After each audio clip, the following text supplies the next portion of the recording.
សូមគោរពជំរាបសួរពុកម៉ែបងប្អូនទាំងអស់គ្នាខ្ញុំបាទ Kevin សូមស្វាគមន៍មកកាន់ Channel នេះទៀនហើយនេះគឺជាអេពីសូតទី121ឬក៏ភាគទី121អញ្ចឹងនៅថ្ងៃនេះនីទៀនបានវិលមកកំដរអារម្មណ៍ពុកម៉ែបងប្អូនយើងវិញហើយនៅតែសូមអធិស្ឋានសម្រាប់ការចេញវីដេអូយឺតយ៉ាវដោយសារតែខ្ញុំបាននឹងមកមានញឹកជាមួយនឹងការងារអញ្ចឹងឆ្លៀតធ្វើវីដេអូជូនពុកម៉ែបងប្អូនហ្នឹងបានតែពេលដែលថាបងហើយការងារហ្នឹងហើយរៀងច្រើនសល់ពេលទំនេរខ្លះៗហ្នឹង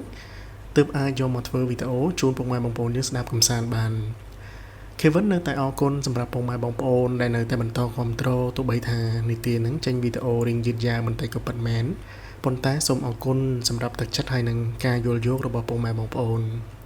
អញ្ចឹងនៅថ្ងៃនេះនីតិមានរឿងរ៉ាវមួយដើម្បីយកមកចែករំលែកជូនពុកម៉ែបងប្អូនយើងស្ដាប់កំសាន្តទៀតហើយដែលរឿងរ៉ាវនៅក្នុងអេពីសូតទី121របស់យើងថ្ងៃនេះនឹងនិយាយតាក់ទងទៅនឹងរឿងរ៉ាវរបស់លោកពូហើយនិងអ្នកមីងម្នាក់ណាដែលពួកគាត់នឹងមានមុខរបរដែលតម្រូវឲ្យពួកគាត់នឹងត្រូវធ្វើដំណើរតែពេលយប់និយាយប៉ុណ្ណេះប្រហែលជាពុកម៉ែបងប្អូនយើងឆ្ងល់ហើយថាតើលោកពូហើយនិងអ្នកមីងហ្នឹងគាត់ប្រកបរបរអីណាបានជាត្រូវធ្វើដំណើរតែពេលយប់អញ្ចឹងហើយតើពួកគាត់ទាំងពីរនាក់នេះបានជួបរឿងរ៉ាវរន្ធត់ហ្នឹងនៅពេលណាពេលពួកគាត់ធ្វើដំណើរឬក៏ពេលដែលពួកគាត់នឹងឈៀងទៅលេងកន្លែងណាអញ្ចឹងដើម្បីស្រាយចម្ងល់របស់ពុកម៉ែបងប្អូនយើងបន្តិចទៀតយើងនឹងចូលទៅកាន់សាច់រឿងពេញរបស់យើងថ្ងៃនេះទាំងអស់គ្នាប៉ុន្តែមុននឹងចាប់ផ្ដើមសាច់រឿងក៏ចង់សូមចិត្តពុកម៉ែបងប្អូនយើងដែលតែងតែនិយមគាំទ្រស្ដាប់វីដេអូរបស់នេះទៀតហ្នឹងប៉ុន្តែស្ដាប់មកដល់ត្រង់ចំណុចនេះហើយអត់ទាន់បានជួយចុច Subscribe ឬក៏ពាក្យថាជាវឲ្យខ្ញុំបានហ្នឹងសូមមេត្តាពុកម៉ែបងប្អូនជួយចុចពាក្យថាជាវឬក៏ពាក្យ Subscribe ហ្នឹងឲ្យខ្ញុំបានម្នាក់មួយផងអញ្ចឹងក៏សូមនាំអារម្មណ៍ពុកម៉ែបងប្អូនចូលទៅកាន់សាច់រឿងពេញរបស់យើងថ្ងៃនេះទាំងអស់គ្នា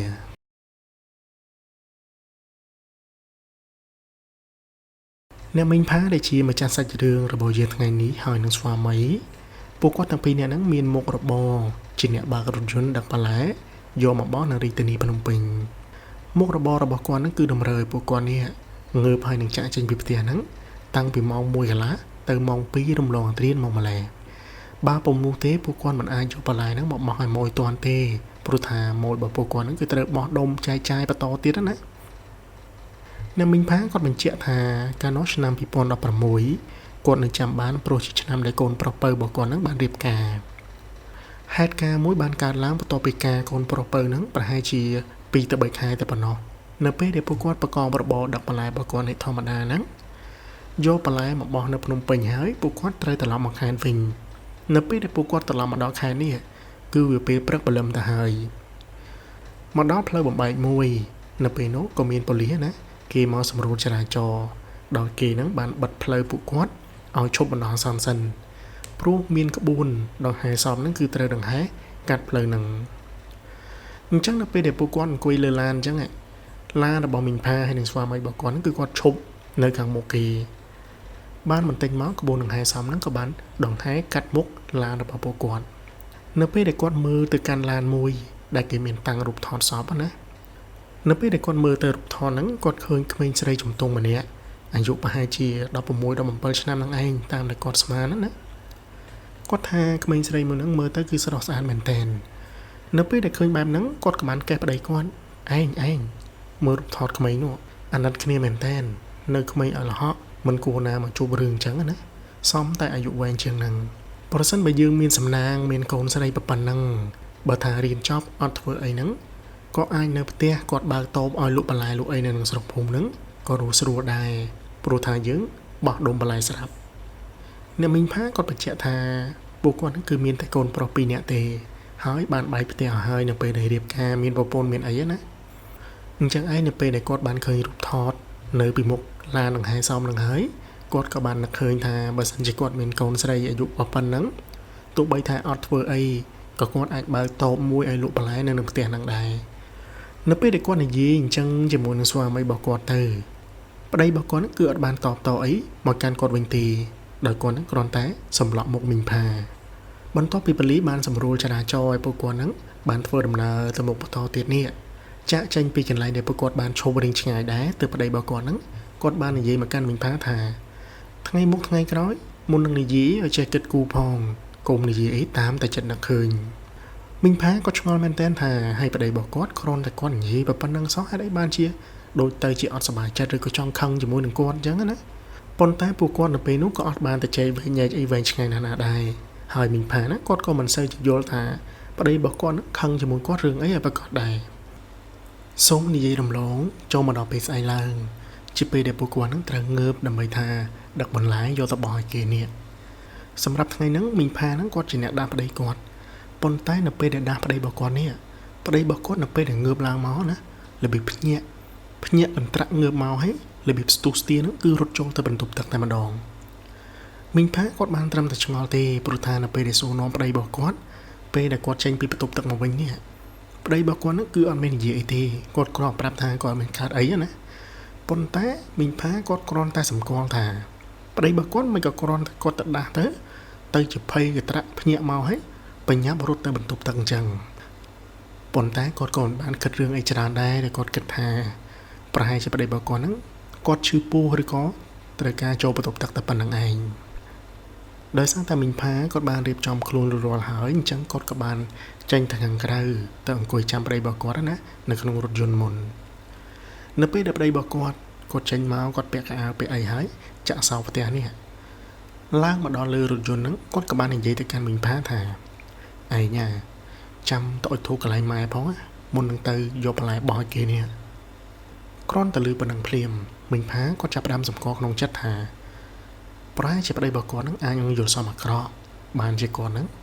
ឲ្យមីងផានេះឡើងទៅអុជធូបនៅកន្លែងម្ដាយរបស់គាត់ណាទាំងព្រឹកព្រលឹមអញ្ចឹងពេលនោះមីងផាគាត់ក៏បានប្រាប់ថាចាំមកវិញទៅទិញចេកទិញអីយកមកសែនណាព្រោះឥឡូវហ្នឹងវាអត់មានផ្លែឈើអត់មានដាក់សែនឲ្យគាត់ទេអញ្ចឹងពេលដែលយើងត្រឡប់មកវិញមកចាំយើងទិញផ្លែឈើមានចេកមានអីហ្នឹងដាក់សែនហើយចាំអុជធូបទៅហើយទៅពេលឯថ្ងៃហ្នឹងវាអត់ស្រួលខ្លួនឬក៏ម៉េចបានជាឲ្យខ្ញុំនេះទៅអុជធូបកន្លែងម៉ែទាំងយប់ព្រលឹមអញ្ចឹងប៉ុន្តែប្តីរបស់គាត់នៅពេលនោះគ្រាន់តែប្រាប់គាត់ថាគាត់អត់មានកាតអីទេកុំសួរនាំច្រើនពេកនិយាយប៉ុណ្ណឹងរួចពួកគាត់ហ្នឹងក៏បានបើកឡានចេញពីផ្ទះទៅរថយន្តរបស់មីងផាហើយនឹងស្វាមីរបស់គាត់ហ្នឹងដោយសារតែរថយន្តរបស់គាត់អត់មានម៉ាស៊ីនត្រជាក់អញ្ចឹងរាល់ពេលដែលពួកគាត់ធ្វើដំណើរនេះគឺតម្រូវឲ្យពួកគាត់ហ្នឹងបើកកញ្ចក់មីងផាគាត់បញ្ជាក់ថាធម្មតាទេពេលដែលយើងធ្វើដំណើរយប់ព្រលឹមអញ្ចឹងណាហើយបើកកញ្ចក់បើកអីអញ្ចឹងវាតែងតែមានអារម្មណ៍ថាត្រជាក់រងាដែលតម្រូវឲ្យពួកគាត់ហ្នឹងត្រូវពាក់កៅអៅពីរជាន់ប៉ុន្តែសម្រាប់ថ្ងៃហ្នឹងមីងផាគាត់បញ្ជាក់ថាវាត្រជាក់ហ្នឹងខុសធម្មតាគាត់ពាក់កៅអៅច្រើនជាន់ដូចរាល់ដងដែរប៉ុន្តែរឿងនេះមិនមែនថាត្រជាក់តែចុងដៃត្រជាក់តែចុងជើងឬក៏ផ្នែកដែលអត់មានសម្លៀកបំពាក់មកគ្របទេសូម្បីតែអាផ្នែកដែលនៅក្នុងអាវណាបើន័យថាយើងពាក់អាវពីលើហើយក៏មានអារម្មណ៍ថាត្រជាក់ព្រឺដែរអញ្ចឹងដែលធ្វើឲ្យមីងផានេះពេលដែលគាត់ធ្វើដំណើរនៅតាមផ្លូវអញ្ចឹងណាគាត់ចេះតែមើលឆ្វេងមើលស្ដាំក្រែងលោតាវាមានអីហ្នឹងខំប្រក់ក្តីបន្តដំណើរទៅមុខបានបន្តិចប្តីរបស់គាត់បើករថយន្តសុកហ្នឹងគាត់ស្រាប់តែឯករថយន្តទៅម្ខាងបន្ទាប់មកគាត់ក៏បាននិយាយមកកាន់មីងផានេះឲ្យមីងផាហ្នឹងហុចទឹកសុទ្ធឲ្យគាត់2ដបទឹកសុទ្ធដបទូកន្លះលីត្រមកដល់500ហ្នឹងណាអញ្ចឹងនៅពេលដែលមីងផាគាត់ហុចឲ្យប្តីរបស់គាត់2ដបហ្នឹងទៅប្តីរបស់គាត់ប្រាប់ថាថ្ងៃហ្នឹងគាត់អត់សូវស្រួលពោះអញ្ចឹងគាត់សុំចូលទៅដោះទុកសត្វបន្តិចឲ្យមីងផានៅចាំនៅលើឡានហ្នឹងហើយអញ្ចឹងធម្មតាពុកម៉ែបងប្អូនយើងដឹងហើយថានៅពេលដែលយើងត្រូវបត់ដៃបត់ជើងអញ្ចឹងយើងមិនអាចទៅឈប់ពីមុខផ្ទះគេបានទេពួកគាត់ប្រកាសជារកកន្លែងដែលផុតពីផ្ទះគេហើយវាមានតែព្រៃមានតែអីបាំងហើយនៅពេលដែលប្តីរបស់គាត់ចុះទៅបាត់នេះមីងផានៅអង្គុយនៅលើរថយន្តម្នាក់ឯងដោយរថយន្តហ្នឹងគឺនៅប្រឆេះចោលណាប៉ុន្តែវាបើកកញ្ចក់នៅពេលនោះគាត់ក៏បានយកអន្សមមួយដើម្បីមកកាត់ជាពីរ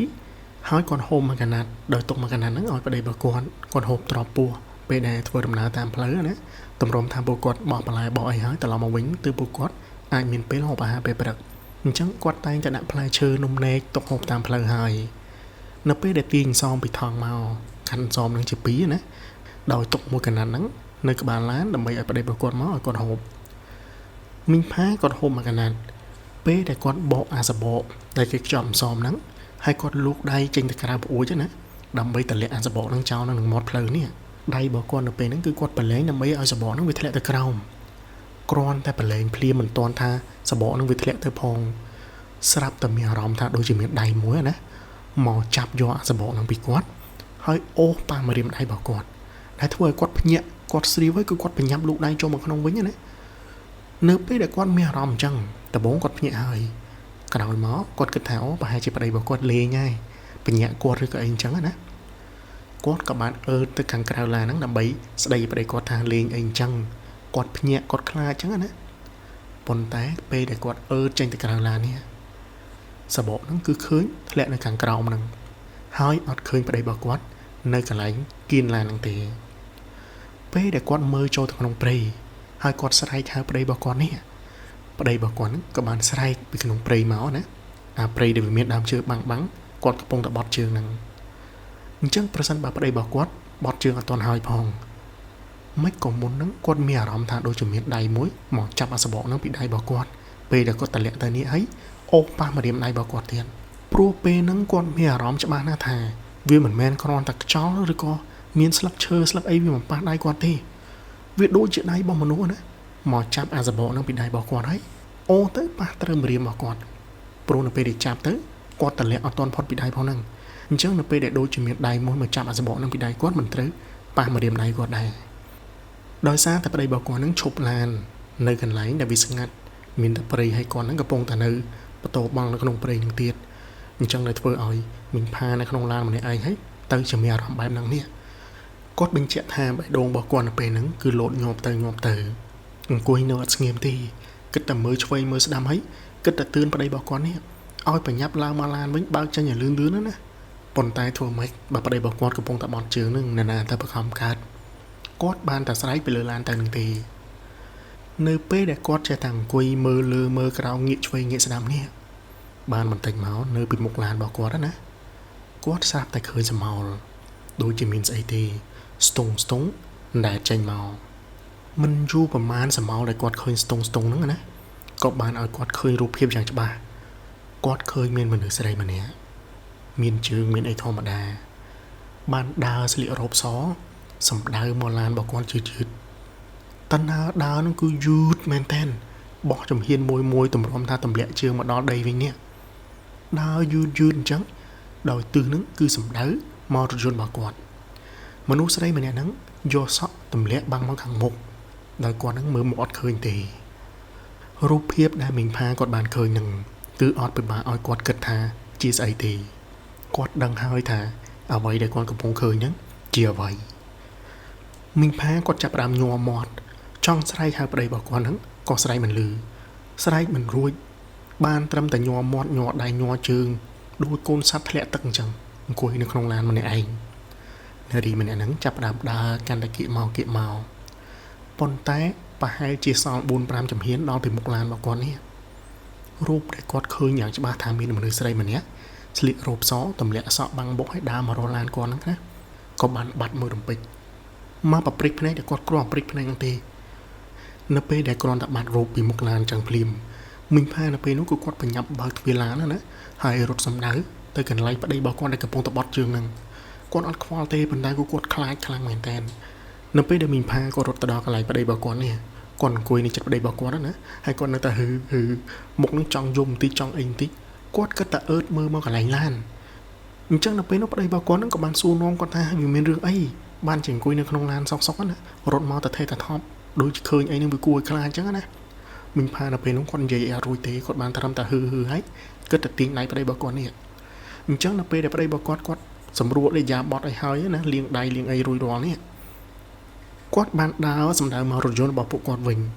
មីងផានៅពេលហ្នឹងគឺគាត់បានទៅដើរនៅក្រោយប្តីរបស់គាត់នៅហឺញ័រមើលមកកាន់ឡានរបស់គាត់អញ្ចឹងទេទោះបីប្តីរបស់គាត់គាត់សួរថាកើតអីឃើញស្អីអញ្ចឹងណាមីងផានៅតែញ័រមាត់និយាយអត់តន់រួចទេអញ្ចឹងនៅពេលដែលប្តីរបស់គាត់ដើរទៅខាងតកង់ពួកគាត់អ្នកបើកឡានមីងផានៅដើរតាមពីក្រោយអញ្ចឹងណាប្តីរបស់គាត់បានស្ដីឲ្យថាហើយចុះបើឡើងមកឡៃទៅកង់ពីរនាក់អញ្ចឹងគាត់បើកឡានមិននឹងកើតអញ្ចឹងណាមិនក៏មិនទៅអង្គុយខាងនោះអញ្ចឹងនៅពេលដែលប្តីរបស់គាត់នេះគាត់ចូលទៅក្នុងឡានមុនណាគាត់បិទទ្វារមីងផាគាត់បញ្ញាប់រត់កន្លងពីមុខឡានហ្នឹងដើម្បីទៅអង្គុយនៅខាងគាត់ពេលដែលមីងផាគាត់ឡើងទៅលើឡាននេះគ្រាន់តែទាញទ្វារបិទក្រឹប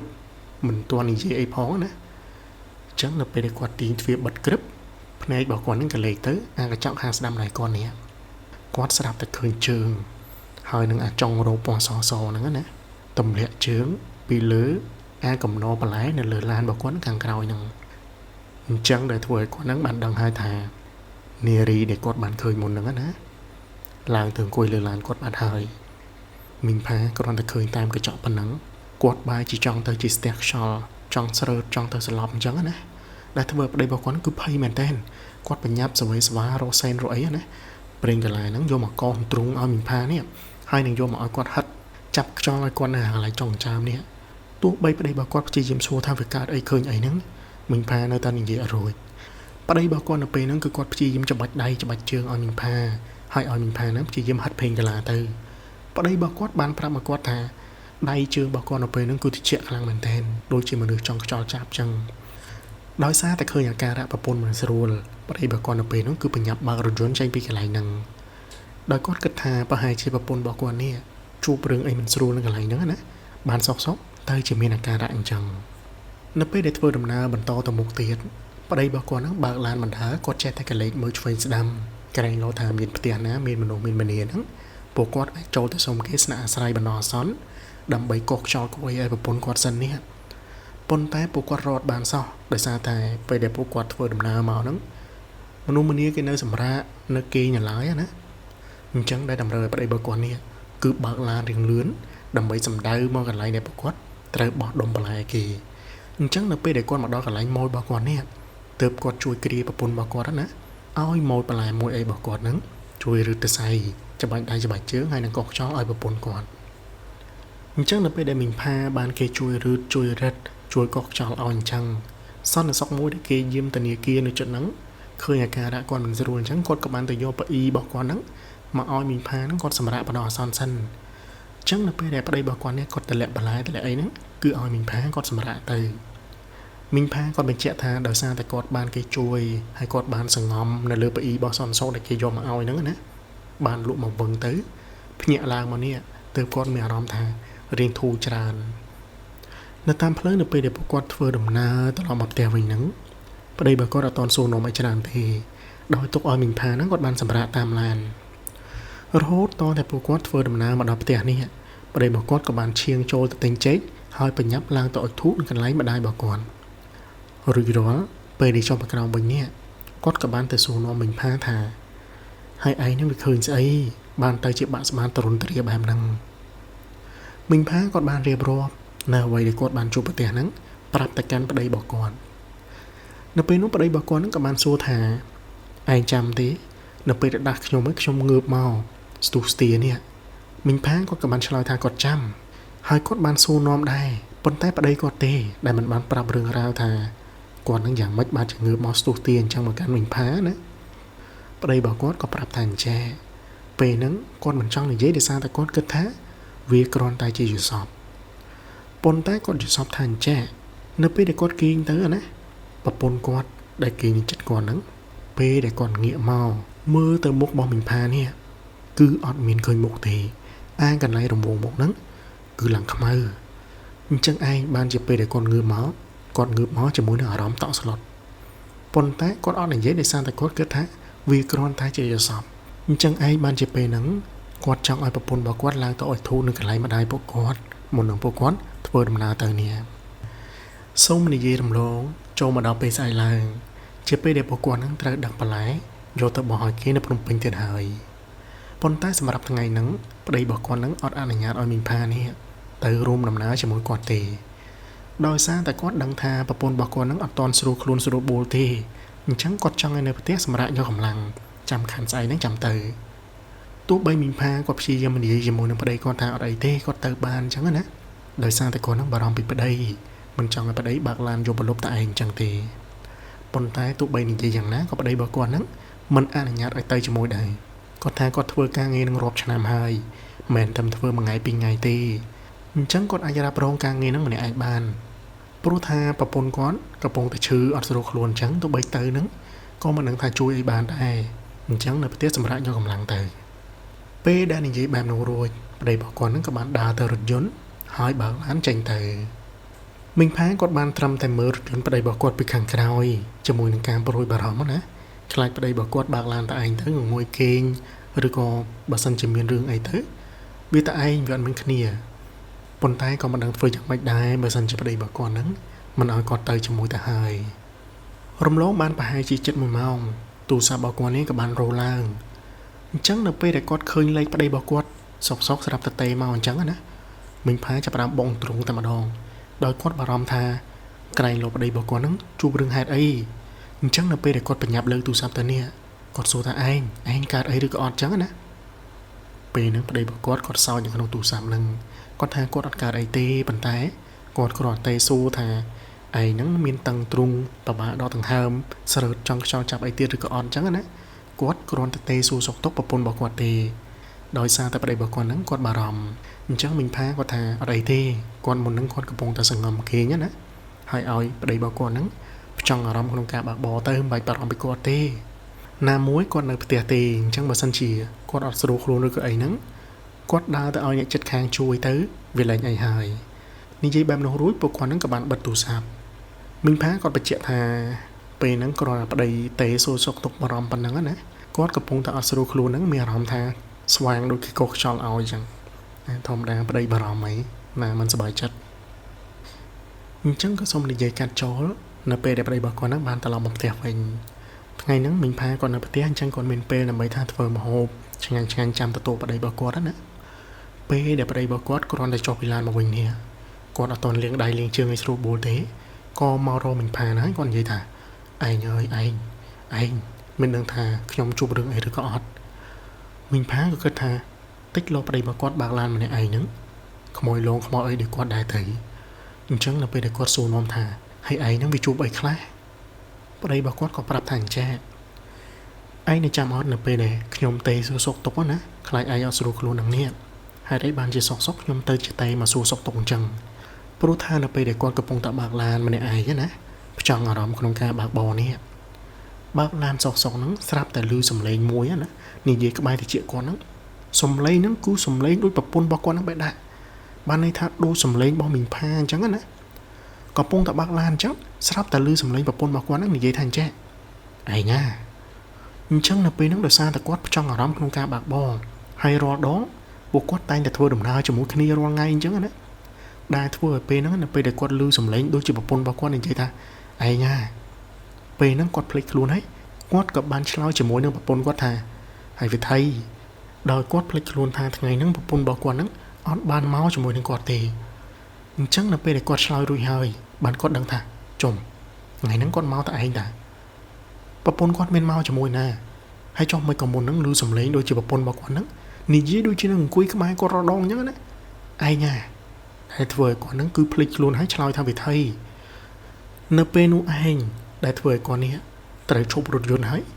យកទូរស័ព្ទហ្នឹងមកតេរកប្រពន្ធគាត់ដោយសារតែគាត់ខ្លាចថាអញ្ចឹងខ្លាចប្រពន្ធគាត់កើតអីហើយឲ្យហេតុគាត់អញ្ចឹងណាអញ្ចឹងនៅពេលដែលគាត់តេមកនេះដឹងថាប្រពន្ធរបស់គាត់កំពុងតែគេងអត់មានរឿងអីស្រួលខ្លួនធម្មតាអញ្ចឹងទើបគាត់ហ្នឹងធូរចិត្តហើយបើកឡានបន្តទៅមុខទៀតប៉ុន្តែបន្ទាប់ពីគាត់បានដាក់ទូរស័ព្ទចុះហើយបំរុងនឹងបើកឡានចេញពីកន្លែងហ្នឹងណាពេលហ្នឹងគឺមានឡាន Highlander មួយមកពីក្រោយគាត់ហ្នឹងគឺលឿនមែនតើវ៉ាឡានគាត់ទៅណាគាត់ថាបានប្រហែលជា100ម៉ែត្រកន្លែងផ្លូវបំបីហ្នឹងមានលំអកមួយមិនដឹងជាលំអកស្អីទេអត់មានភ្លើងមានអីណាមានតែអាភ្លើងដែលពាក់នៅពីលើក្បាលរបស់អ្នកបើកនេះដោយអាភ្លើងគេឆ្លងកែមហ្នឹងណាអ្នកបើកលំអកហ្នឹងមានតែភ្លើងហ្នឹងទេលំអកហ្នឹងគេឡើងមកពីផ្លូវខាងឆ្វេងហ្នឹងបើចេញមករេវស្រាប់តែ Highlander ដែលមកពីក្រោយគាត់ហ្នឹងក្នុងលបឿនលឿននេះទៅប្រាវបុកគ្នានឹងផ្លូវបែកហ្នឹងតែម្ដងហើយពីកន្លែងនៃគ្រោះថ្នាក់ហ្នឹងមកកន្លែងដែលគាត់ឈប់ឡានហ្នឹងប្រហែលជា100ម៉ែត្រហ្នឹងឯងអញ្ចឹងវាមិនឆ្ងាយប្រហែលទេដែលធ្វើឲ្យគាត់គ្រាន់តែឃើញហេតុការណ៍ហ្នឹងហើយណាគឺគាត់ឡើងញ័រសាច់នៅក្នុងឡានតែម្ដងអញ្ចឹងដែលធ្វើឲ្យពេលហ្នឹងធ្វើឲ្យគាត់ឆ្ងល់មែនតើគាត់គិតថាប្រពន្ធគាត់ជាអ្នកបច្ចេកគ្រោះឲ្យគាត់ឬក៏មានអ្នកណាដែលមកថាបកជាសម្លេងហ្នឹងឲ្យគាត់លឺដូចជាឲ្យគាត់ហ្នឹងឈប់រថយន្តហើយកុំឲ្យគាត់ជួបគ្រោះថ្នាក់មួយហ្នឹងអញ្ចឹងគាត់គិតថាប្រហែលជាពេលហ្នឹងបើសិនជាគាត់អត់ឈប់រថយន្តឬក៏ដូចជាអត់មានអ្នកណាថាមកប្រាប់គាត់សម្លេងដូចប្រពន្ធគាត់ឲ្យធ្វើឲ្យគាត់ឈប់រថយន្តតែប្រពន្ធគាត់ទេគ្រោះថ្នាក់ហ្នឹងអាចនឹងធ្លាក់មកលើគាត់ឬក៏យ៉ាងណាគាត់គិតឆ្ងល់ខ្លួនឯងនៅពេលដែលបើកឡានបន្តទៅមុខទៀតអញ្ចឹងណាហើយពេលហ្នឹងប្តីរបស់គាត់ហ្នឹងគាត់បញ្ជាក់ថាគាត់សុំទោសហើយគាត់អត់បានចោះទៅមើលចោះទៅអីទេដោយសារថាទី1ហ្នឹង vì dục pe vì ọt miền lan xem nhá nè bạn đi thao ọt miền kia miền anh miền tà lan cọt hỏi dù nó từ miền lan mà bị cái mùi chẳng có khai thà cho tới cái chào cọt rồi còn mấy thứ việc bành hà mùi tiết để sao ta con ấy phải nhập đặc lại cho ta bòi môi chắc mà sân chỉ quan nơi lại nắng anh thà beli lý cái máu cái xuôn nóm tới vì chẳng ai bê bà quạt đó nè mùi tiết quạt sông tô trăng thà tụ bấy thà cho tờ nắng có chui em cả đây để sao ta quạt nhọt luôn đặt được được côn sàn ở không la này năng khi dâm bạc lan tranh bừa lại từ nhọt đai nhọt chứa nữa đôi sao ta hạt cá nắng vì kiện năng này bà quạt về chiêng một rồi mệt hay loan sầm lấy lần tiền quạt đắp lưng cho ba thằng đồng hai quạt bàn khơi nè bê đè run hay là mỏ nắng bọc này tiền chẳng có thằng tụ bấy trò tay có chui ắt cả đây để sao ta quát nhọt luôn đặt được ấy năng từ bên năng còn sầm lại chặt thà mà khô tranh máu tại mặt đỏ từ tụ ở nhẹ đại con phơi đầm nào mà tam cái nói nè cái cho cái chụp mơ tam cái nói năng từ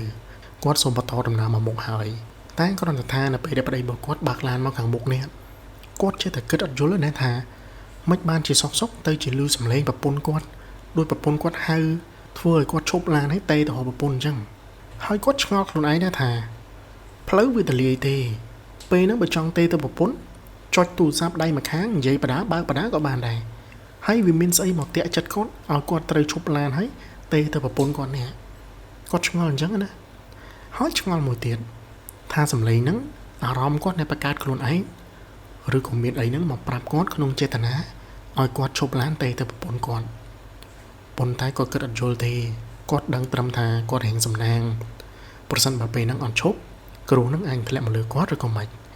bố tha là pe để quát chụp là gì tu sáp cho mỗi nơi bập bồn con nè có quát nắng mình ban là gì ấy hô hai ven ngày đây còn tây xô bập bồn con nắng nhầm mày hơi nở on sô luôn bập bạ đo đằng hai mấy tia rồi còn chẳng á mà mát pi mát đằng hơi có quát bật tu sáp bật to đầm nào từ một tiền hơi là mọ nắng báo tranh máu on miền tham mưa xoay mưa đam mê sô bồ tê tranh màu rêu bà hai cho quát nắng kịch tha dụng trắng bà hai chìm sơ miền la được ấy tê chẳng ban gì tranh máu plum bẻ tranh máu rêu chẳng từ pro sân bà pe nắng quạt chỉ nhẹ chụp ở là mỏ nắng á quạt thà quạt có chụp ở toàn này để sao ấy lan quạt đặc lại thôn này mình thà trong chụp liềm ban thì chẳng để thôi quạt cất cho thà đôi miền ấy mùi mà prap quạt đầm bể quạt chụp lan tê theo bộ quạt chẳng này chẳng là pe để bộ quạt hồ bà hà chung kia hai nè bộ quạt phải nhập bạc lán từ tiếc pu rồi bỏ quạt mình phá quạt phải chạy thà pu rồi bỏ vào đây bỏ quạt nèปูใส่ทลายก่อนนะก่อนนั้นแจมือแจสลับพลมขมิ้นชื่อขมิ้นโยมบาดได้ทั้งหาหนึ่งแจสลับตักจังนับไปเด็บไปบอกก่อนบากลานแต่แต่ปูบอกก่อนนำไปทาเอาช่วยมือไม่บานเชียปะปนก่อนเติมแต่จุกขโมยลงหายก่อนบินหนึ่งจุกกระทะจราจรเตียนจังนับไปได้หมิ่นพาหนึ่งไปบอกก่อนนะก่อนบานเรียบรวมเรื่องราวประมาณไงนั่งก่อนจูบไอ้คลาก่อนบานเย่ไอ้คลาปรับจากการปูบอกก่อนเอาหายเนี่ยปูบอกก่อนนั่งกับก่อนปรับทาประหารจีขมิ้นใส่มวยได้หมิ่นผานะก่อนในใจทางประสันบาปก่อนนั่งมีนโกนใส่ปนังก่อนหนึ่งบาโตมวยไอลุปลายลุไอเนเตียนั่งก็สรูได้เป้ได้หมิ่นผาในใจบานนังไอโดจีฮาวกีนั่งอ้อยมันเลยจะมวยจังปลุกน้องจัดกอดดูกอดอ่านในแง่นะปลุกกอดมือตะโกนั่งดูกอดมินิไซกอดอันนัดจังบานจะก่อนในใจบานนังปูบอกกอดกับปรับทาประหารจีขมิ้นใส่นังหายได้หมดตามได้ประปนปีเนี่ยไอเนี่ยเป้ได้ปูบอกกอดก่อนในใจแบบนั้นmình phá có cất thà và hai chị tự mà dạng đai pro thà ap đã khinh nhiệt đào một mục là nó còn khơi nhở hai pe nắng còn mình khai mũi và break nát có bạn bắt về một bọc quạt còn tay là pe để con rút tờ rộp đây bọc quạt hai châu một con lan với nắng